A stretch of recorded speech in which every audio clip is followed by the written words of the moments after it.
Halo, Assalamualaikum warahmatullahi wabarakatuh. Saya Aisyah Amimi selaku moderator yang akan memandu jalannya diskusi pada pagi hari ini dengan tema implementasi akhlak, etika, moral dalam kehidupan sosial, esensi dan aplikasi akhlak, etika dalam pergaulan sosial, dan yang ketiga, urgensi akhlak dalam pembentukan dan pembinaan karakter manusia modern. Di mana materi pada pagi hari ini akan disampaikan oleh 3 pemateri. Yang pertama, Rismawati Sa'diah, dan yang kedua, Aisyah Amimi, dan yang terakhir, In Amir Ridho Al-Fadoli. Pada pemateri pertama, yaitu Rismawati Sa'diah, dipersilakan. Assalamualaikum warahmatullahi wabarakatuh. Sebelumnya perkenalkan, nama saya Rismawati Sa'diah dengan NIM 210721100100134. Di sini saya akan menjelaskan sebuah materi tentang implementasi akhlak, etika dan moral dalam kehidupan sosial. Pendidikan dalam Islam berusaha untuk mengembangkan potensi dan pemecahan terhadap masalah dalam hidup manusia. Seperti yang telah kita ketahui bahwa timbulnya kesadaran akhlak dan pendirian manusia terhadap Allah Subhanahu wa Ta'ala adalah ukuran yang menentukan corak hidup manusia. Nah, akhlak atau moral sendiri adalah pola tindakan yang didasarkan atas nilai mutlak kebaikan. Tiap-tiap perbuatan adalah jawaban yang tepat terhadap kesadaran akhlak. Sebaliknya, hidup yang tidak bersusila dan tiap-tiap pelanggaran kesusilaan adalah menentang kesadaran itu. Nah, disitulah hal yang membedakan antara halal dan haram, yang hak dan batil, dan mana yang boleh dan tidak boleh dilakukan. Nah, di sini saya akan menjelaskan yaitu cara untuk pembentukan tingkah laku dalam kehidupan sosial. Yang pertama yaitu dengan cara mengidentifikasi hal-hal yang merupakan reinforcement bagi tingkah laku yang akan dibentuk. Yang kedua yaitu dengan melakukan analisis untuk mengidentifikasi aspek-aspek kecil yang membentuk tingkah laku yang dimaksud. Aspek-aspek tadi diurut untuk menuju terbentuknya tingkah laku. Yang ketiga yaitu dengan mempergunakan secara urut aspek-aspek itu sebagai tujuan sementara, kemudian diidentifikasikan reinforcer untuk masing-masing aspek atau komponen itu. Dan yang keempat yaitu dengan melakukan pembentukan tingkah laku dengan menggunakan urutan aspek-aspek yang telah disusun. Nah, itu adalah cara-cara untuk membentuk tingkah laku dalam kehidupan sosial. Di sini saya juga akan menjelaskan dan menyebutkan yaitu ada 18 nilai etika, moral, dan akhlak yang harus ditanamkan baik itu dalam ucapan, tindakan atau perilaku mahasiswa dalam aktivitasnya di lingkungan sekolah, keluarga, dan di lingkungan masyarakat. Yaitu yang pertama religius. Sebagai seorang mahasiswa, kita harus mengembangkan sikap religius atau sikap dan perilaku yang patuh dalam melaksanakan ajaran agama yang dianutnya.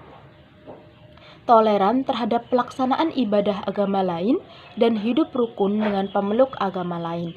Nah, dan yang kedua yaitu menjalankan sikap jujur. Jujur di sini yang dimaksud yaitu perilaku yang didasarkan pada upaya menjadikan dirinya sebagai orang yang selalu dapat dipercaya, baik itu dalam perkataan, tindakan, maupun dalam pekerjaan. Yang ketiga yaitu toleransi. Toleransi yaitu sikap dan tindakan yang menghargai perbedaan agama, suku, etnis, pendapat, sikap, dan tindakan orang lain yang berbeda dari dirinya. Dan yang keempat yaitu sikap disiplin. Sikap disiplin yaitu tindakan yang menunjukkan perilaku tertib dan patuh pada berbagai ketentuan dan peraturan. Dan yang kelima yaitu sikap kerja keras. Nah, kerja keras di sini yaitu dimaksudkan sebagai perilaku yang menunjukkan upaya sungguh-sungguh dalam mengatasi berbagai hambatan, belajar, dan tugas, serta menyelesaikan tugas dengan sebaik-baiknya, dengan tidak mengeluh tentunya. Dan yang keenam yaitu kreatif. Kreatif yaitu berpikir dan melakukan sesuatu untuk menghasilkan sesuatu yang baru dari sesuatu yang telah dimiliki. Yang ketujuh yaitu mandiri. Mandiri yaitu sikap dan perilaku yang tidak mudah tergantung pada orang lain dalam menyelesaikan tugas-tugas. Yang kedelapan yaitu demokratis. Nah, kita sebagai seorang mahasiswa sangat perlu untuk mengembangkan sikap demokratis karena sikap demokratis yaitu cara berpikir, bersikap maupun bertindak yang menilai sama antara hak dan kewajiban dirinya dan orang lain. Yang ke-9 yaitu rasa ingin tahu. Sikap dan tindakan yang selalu berupaya untuk mengetahui lebih mendalam dan meluas dari sesuatu yang dipelajari, dilihat, maupun didengar. Yang ke-10 yaitu semangat kebangsaan.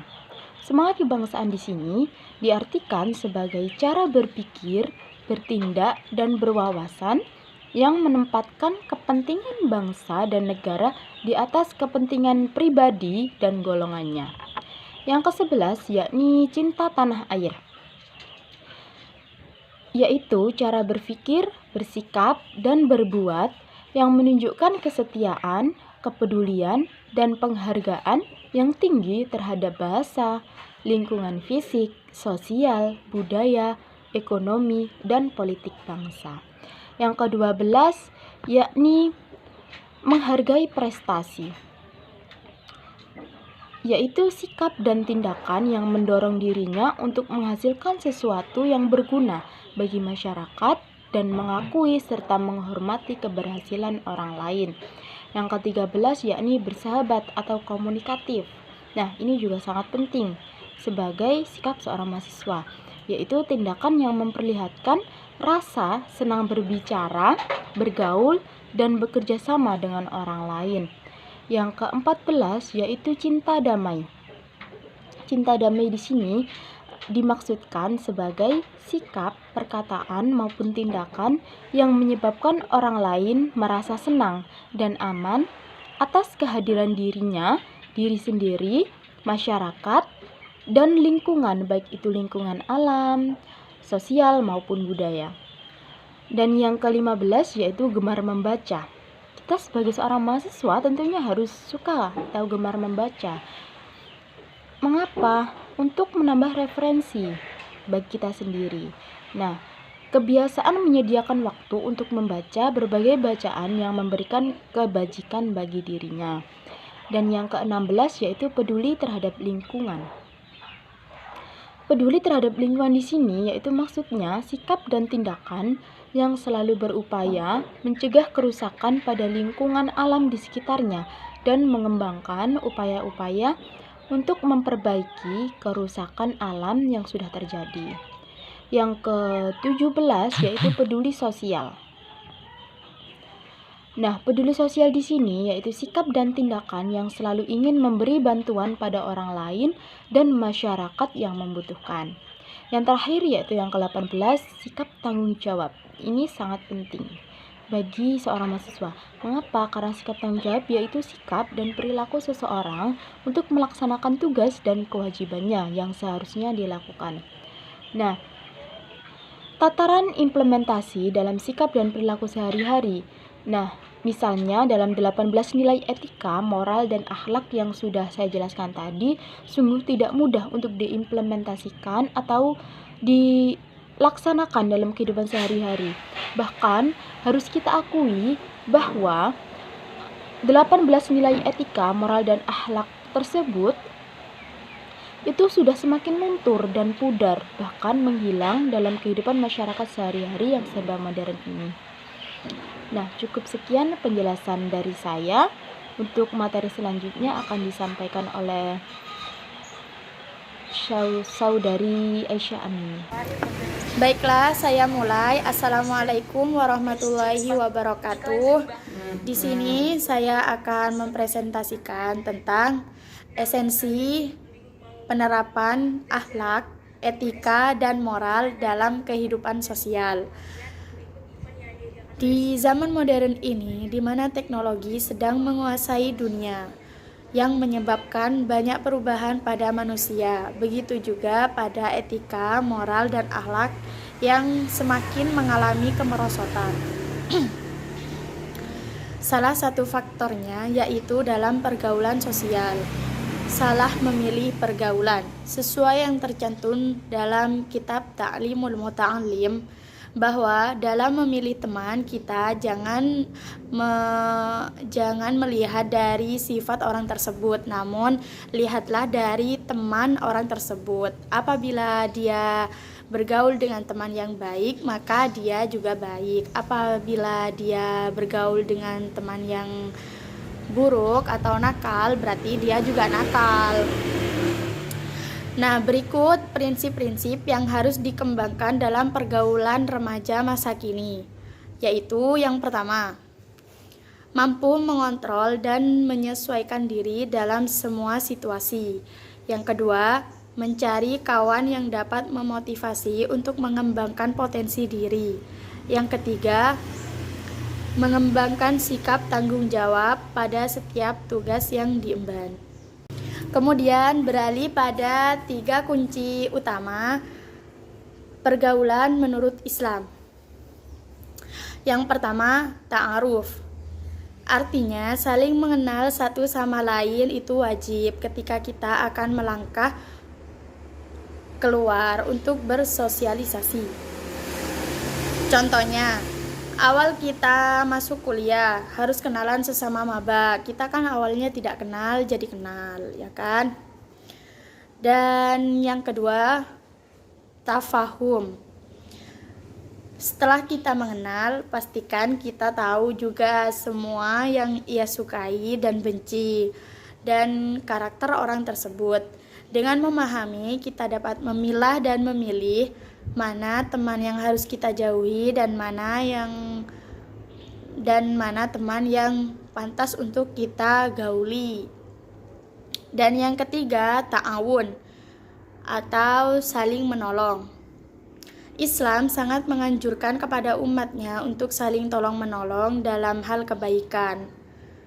Sebagaimana sabda Rasulullah, bukan termasuk umatnya orang yang tidak peduli dengan urusan umat Islam yang lain. Jadi, di sini Rasulullah sangat menegaskan untuk bersikap saling tolong-menolong sesama saudara muslim, ya. Namun, ta'aruf, tafahum, dan ta'awun ini tidak akan ada artinya jika dasarnya bukan ikhlas karena Allah. Mungkin itu saja dari saya. Kurang dan lebihnya mohon maaf. Wassalamualaikum warahmatullahi wabarakatuh. Baik, akan saya lanjutkan materi yang ketiga, yaitu urgensi akhlak dalam pembentukan dan pembinaan karakter manusia modern. Urgensi pendidikan agama dalam pembentukan akhlak generasi milenial sangat dibutuhkan, karena pendidikan agama merupakan dasar bagi seorang melakukan kebaikan serta menjadi pijakan dalam kehidupan baik di dunia maupun di akhirat. Oleh sebab itu, generasi milenial harus terus dibekali pendidikan agama sebagai landasan hidup yang baik untuk masa depannya agar tidak tergerus arus modernisasi dan globalisasi yang cenderung permisif dan hal-hal yang secara naluri dan keagamaan dibatasi. Sehingga pentingnya pendidikan agama sebagai pembatas agar seorang dapat mencegah diri dari melakukan keburukan dalam kehidupan. Tujuan penelitian kali ini untuk mengetahui ukuran urgensi pendidikan agama bagi pembentukan akhlak generasi milenial. Metode penelitian yang dilakukan ini menggunakan metode observasi dan studi pusaka dengan beberapa literatur yang otoritatif, baik media cetak seperti buku-buku, majalah, koran, dan lain sebagainya, maupun media online seperti website jurnal, dan lainnya. Manfaat penelitian yang diharapkan saat ini agar kelak generasi milenial lebih peduli terhadap pendidikan agamanya serta dapat mengamalkan pelajaran agamanya dan tidak tergerus oleh zaman yang serba canggih dalam teknologi. Bahkan dapat memanfaatkan teknologi sebaik mungkin untuk menggali dan mempelajari nilai-nilai agama yang dianutnya, sehingga harapannya secara perlahan tetapi pasti akan memperbaiki akhlaknya di kemudian hari. Salah dalam memiliki pergaulan yaitu apabila kita saling memilih pergaulan, kita juga bisa ikut-ikutan untuk melakukan hal yang tidak baik. Orang tua yang kurang memperhatikan anaknya, bisa-bisa anaknya merasa tidak nyaman berada di rumah dan selalu keluar rumah. Landasan berakhlak tasawuf, agama Islam memiliki dua dasar dalam melakukan perbuatannya dalam sehari-hari. Maka dasar akhlak tasawuf juga berasal dari dua sumber yaitu Al-Quran dan hadis. Dinyatakan dalam hadis Nabi, artinya dari Anas bin Malik berkata, bersabda Nabi Muhammad SAW, telah kutinggalkan atas kamu sekalian dua perkara yang apabila kamu berpegang pada keduanya maka tidak akan tersesat, yaitu kitab Allah dan sunnah Rasulnya. Dengan demikian diketahui bahwa dasar-dasar atau pegangan orang Islam adalah Al-Quran dan hadis, yang mana orang yang melakukan syariat-syariat Islam sesuai dengan Al-Quran dan hadis maka orang itu tidak akan merasa rugi. Implementasi akhlak dalam kehidupan seorang bisa dikatakan bertasawuf jika mengetahui langkah-langkah menjadi seorang sufi. Tentu sebagai besar anggapan orang mengatakan sulit dalam hal penerapan dalam kehidupan sehari-harinya. Berikut ini. Adapun menurut istilah syariah, sunnah adalah semua perkara yang bersumber dari Nabi Muhammad SAW dari Al-Quran Karim, baik berupa ucapan, perbuatan, atau takbir. Hal-hal yang memiliki dalil secara syair, inilah sunnah yang kita maksud dalam pembahasan ini, bukan sunnah dalam artinya buku fikih, artian hukum fikih, yaitu sesuatu yang jika dikerjakan akan mendapatkan pahala dan jika ditinggalkan tidak apa-apa. Kalimat sunnah lebih luas maknanya daripada itu.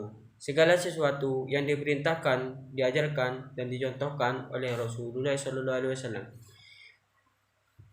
Dengan kata lain, sunnah adalah ajaran Nabi. Jika kita ditanya apa hukumnya mengikuti ajaran Nabi, niscaya semua kaum muslimin akan menjawab wajib. Dan sebaliknya, barang siapa yang mengingkari ajaran Rasulullah SAW, maka dia kafir. Firman Allah, hai orang-orang yang beriman, taatilah Allah dan taatilah Rasul, dan janganlah kalian merusak amalmu. QS Al-Quran, QS Muhammad. Dan adapun orang yang tawadu adalah orang yang menyadari bahwa semua kenikmatan yang didapatkan bersumber dari Allah Subhanahu wa taala. Dan adapun orang yang tawadu adalah orang menyadari bahwa semua kenikmatan yang didapatnya bersumber dari Allah Subhanahu wa taala. Yang dengan pemahamannya tersebut maka tidak pernah terbersih sedikit pun dalam hatinya kesombongan dan merasa lebih baik dari orang lain, tidak merasa bangga dengan potensi dan prestasi yang sudah dicapainya. Ia tetap rendah hati dan selalu menjaga hati dan niat segala amal solehnya dari segala sesuatu selain Allah, tetap menjaga keikhlasan amal ibadahnya hanya karena Allah. Mungkin cukup sekian dari saya. Apabila ada tutur kata yang kurang berkenan di hati Anda, mohon maaf sebesar-besarnya. Wassalamualaikum warahmatullahi wabarakatuh. Di sini saya akan menutup acara diskusi pada pagi hari ini, dan saya akan membacakan kesimpulan pada Kesimpulan diskusi pada pagi hari ini. Kesimpulannya, di zaman modern ini di mana teknologi canggih sedang menguasai dunia yang menyebabkan banyak perubahan pada manusia, begitu juga pada etika, moral, dan akhlak individu yang mulai mengalami kerosotan. Yang disebabkan karena salah satu faktor, yaitu salah dalam memilih pergaulan. Yaitu apabila kita salah memilih pergaulan, kita juga bisa ikut-ikutan untuk melakukan hal yang tidak baik. Seperti pelajar tawuran, peserta didik yang bolos, berani melawan bahkan membunuh orang tua, teman dan saudara, atau masih ditemukan siswa yang notabene berpendidikan agama juga masih meninggalkan sholat, tidak hormat orang tua, tidak berjilbab keluar rumah bagi yang putri, dan lain sebagainya. Mungkin hanya itu yang dapat saya sampaikan. Kurang dan lebihnya mohon maaf. Wassalamualaikum warahmatullahi wabarakatuh.